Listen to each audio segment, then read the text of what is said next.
Alors, je sais que vous allez tous penser que c'est l'indépendance, c'est la date d'indépendance de l'Algérie, mais en fait, cette date est aussi la date à partir de laquelle le concept de l'innovation commençait à prendre sa signification actuelle.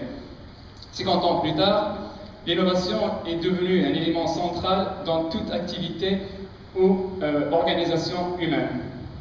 Aujourd'hui, tous les gouvernements, tous les pays développés ont un système national de l'innovation.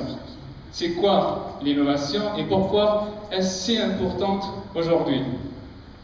Pour ceux qui ne maîtrisent pas encore le concept, voici les 3 fausses idées reçues sur l'innovation.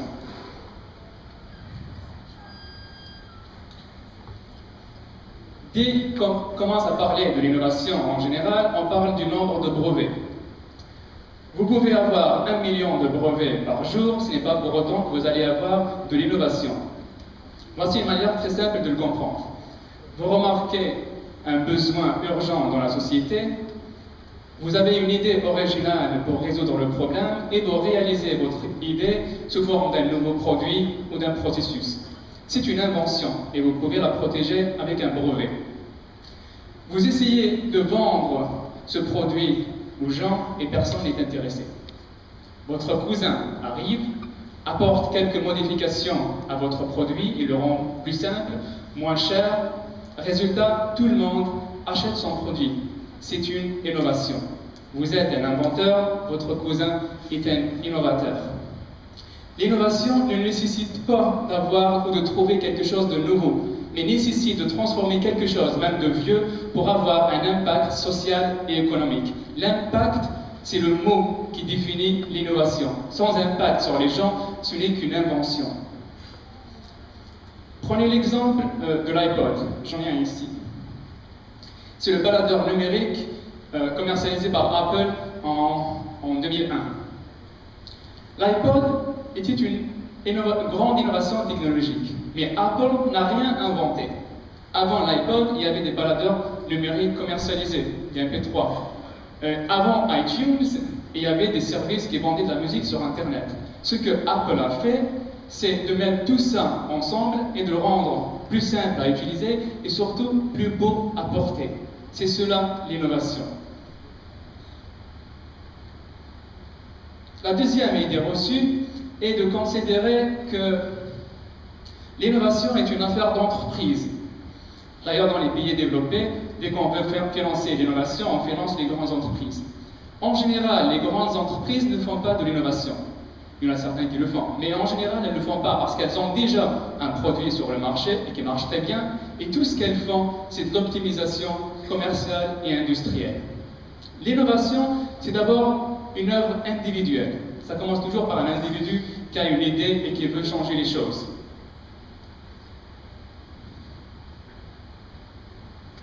Je tiens ici à souligner l'importance de l'individu. Je sais qu'on a une histoire et une culture qui favorise le groupe aux dépens de l'individu. Nous sommes d'ailleurs les champions du monde de la direction collégiale. C'est vrai que c'est le groupe qui réalise. C'est le groupe qui réalise, mais c'est toujours l'individu qui rêve, l'individu qui veut, qui innove et qui exige. Le groupe ensuite réalise le rêve. Il faut donc accepter que l'ambition individuelle soit un moteur essentiel à l'innovation.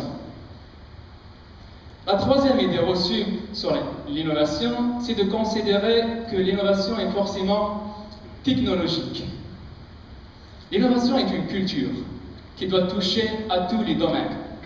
Vous pouvez donc innover dans la gestion d'une école primaire, au lycée, dans une mairie, dans un hôpital ou au gouvernement. Pourquoi tout ça est si important aujourd'hui? Pourquoi l'innovation est centrale dans toute société? Je vais vous donner 2 exemples des 2 plus grandes innovations de l'histoire et vous expliquer ensuite où réside l'enjeu majeur de l'innovation. Avant l'invention de l'imprimerie, l'image que vous voyez ici, pour reproduire un livre, il fallait l'écrire à la main. Donc les livres étaient un produit de luxe réservé à une certaine aristocratie. L'imprimerie a été inventée. Je vais aller un peu plus vite. L'imprimerie a été inventée crois qu'il y a une... C'est bon. L'imprimerie a été inventée par des anciennes civilisations. Mais au XVe siècle, un inventeur allemand a apporté quelques petites modifications à l'imprimerie. Et c'est là l'une des plus grandes innovations de l'histoire, car ces petites modifications ont permis des impressions plus rapides, moins chères et à grande échelle. Ce qui a permis ensuite une diffusion plus rapide du savoir, mais aussi des religions et des idées révolutionnaires et d'autres idées controversées. Au final, toutes les mutations technologiques, toutes les révolutions et toutes les guerres qui ont suivi étaient en réalité une conséquence indirecte de cette innovation technologique. La seule innovation récente qui a eu autant d'impact sur l'histoire, c'est le transistor. C'est cette petite pièce électronique à la base de vos ordinateurs, de vos téléphones portables et qui a ensuite donné naissance à l'Internet. L'inventeur du transistor était le premier à quitter l'université de Stanford pour installer son entreprise à la Silicon Valley. Son équipe, les membres de son équipe plus tard, ont créé d'autres entreprises. En 20 ans, ils ont généré 68 entreprises technologiques. Et a abouti à la Silicon Valley qu'on connaît aujourd'hui.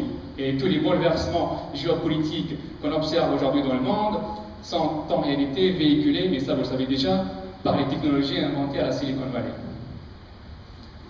À travers ces deux exemples, le message le plus important que j'ai envie de vous transmettre ici ce soir est que le vrai pouvoir de l'innovation, ce n'est pas dans la résolution des problèmes techniques de tous les jours. Le vrai problème de l'innovation réside dans sa capacité à renverser complètement un mode de vie et donner naissance à un monde différent régi par de nouvelles règles. L'imprimerie a donné naissance à un nouveau monde. Le transistor et l'Internet ont créé un nouveau monde et à chaque fois, celui qui crée la technologie établit également les règles du nouveau monde. C'est là le vrai pouvoir de l'innovation.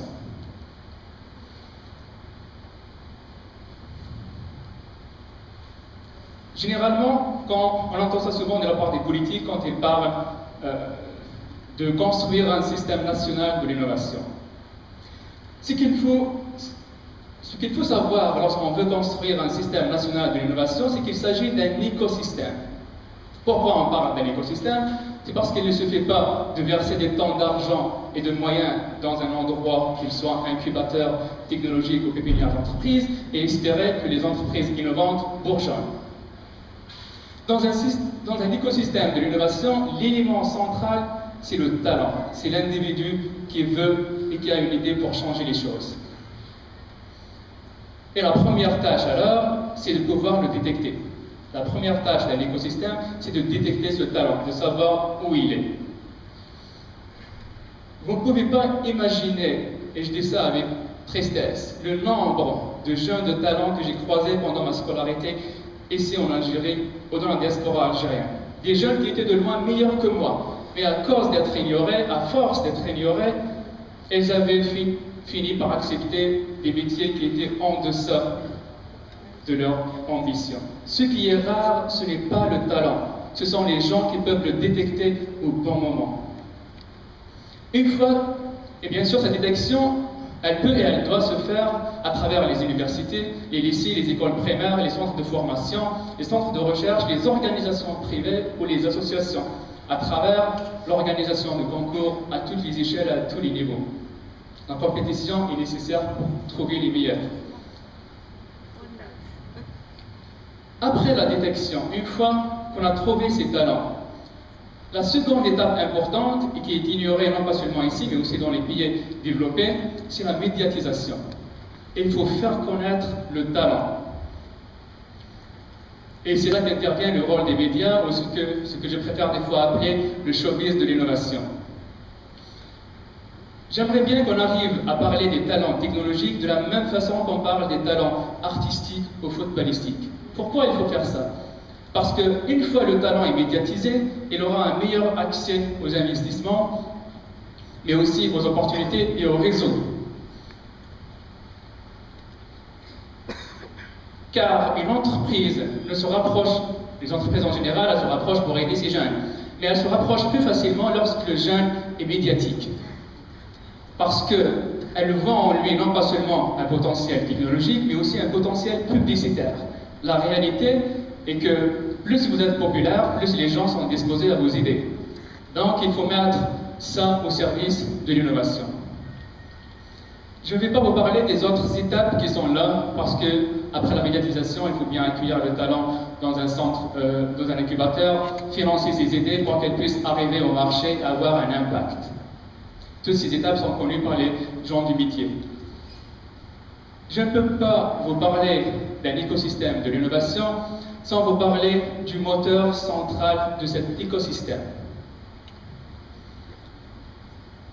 Vous connaissez tous Microsoft, Apple, Yahoo, Facebook, Google.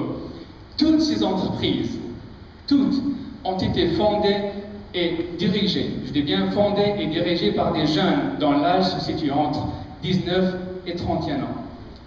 Je suis désolé pour ceux qui ont plus de 30 ans ici, y compris moi-même, mais les jeunes dans le monde d'aujourd'hui, dans le monde numérique d'aujourd'hui, ont l'avantage. Ils ont même un deuxième avantage que je vais expliquer en répondant à une question qui m'a été souvent posée ces derniers temps. D'ailleurs, le dernier qui m'a posé, c'est Tarkeddin Tufel qui est là ce matin.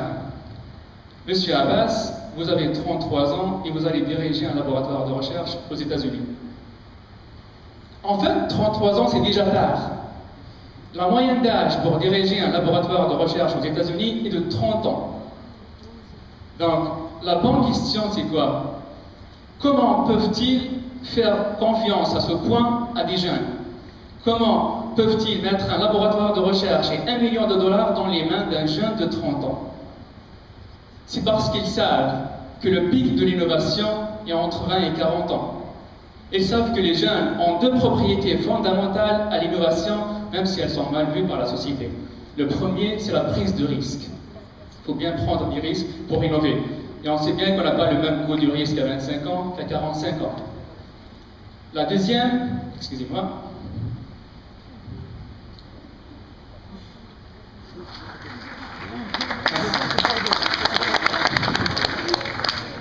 la deuxième caractéristique, c'est le sentiment de rébellion. On a toujours envie de remettre en cause ce qui existe déjà et de renverser les règles qui sont déjà là pour mettre d'autres règles. Et justement, innover, c'est changer ce qui existe déjà. Donc c'est un acte de rébellion.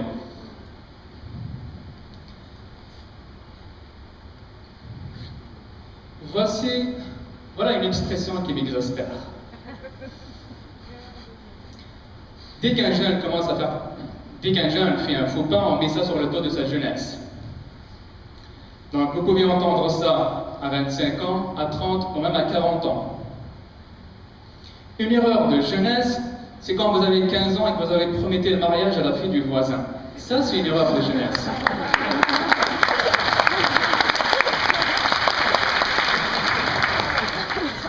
À 25-30 ans, on fait des erreurs tout court. À 25-30 ans, on peut fonder et gérer une multinationale. Je sais, il faut beaucoup de courage pour faire confiance à la jeunesse. Mais ça devient tellement facile lorsqu'on comprend que c'est elle le moteur central de l'innovation. Il y aura certainement des jeunes qui peuvent et qui vont échouer. Mais ceux qui vont réussir vont changer la vie pour tout le monde et peut-être même créer un nouveau monde. Merci de m'avoir écouté. Merci.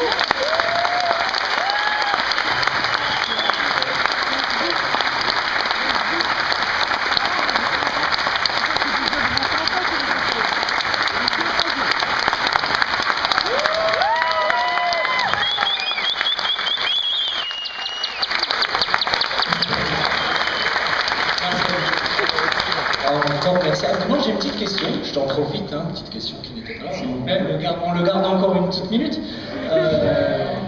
Tu as récemment participé à TEDx Paris. Oui. Alors on aurait voulu savoir un petit peu tes impressions, un petit élément de comparaison, qu'est-ce qui diffère? Alors voilà la question. Je suis là tout ça parce que là ils vont le voir aussi sur YouTube, donc j'ai intérêt à faire de bien d'eux.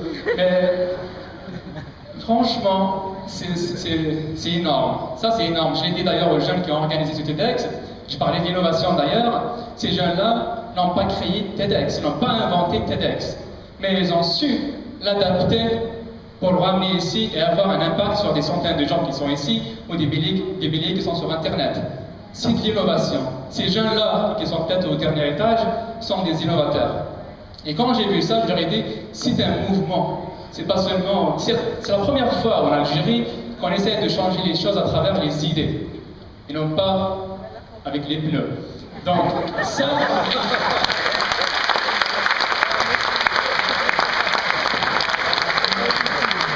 Donc je leur dis que c'est un grand mouvement et il faut le faire. Et puis TEDx Paris était très bien parce qu'on me regarde peut-être. Mais l'ambition,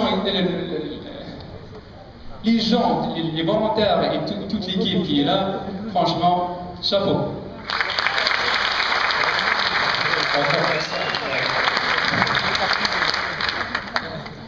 On passe à...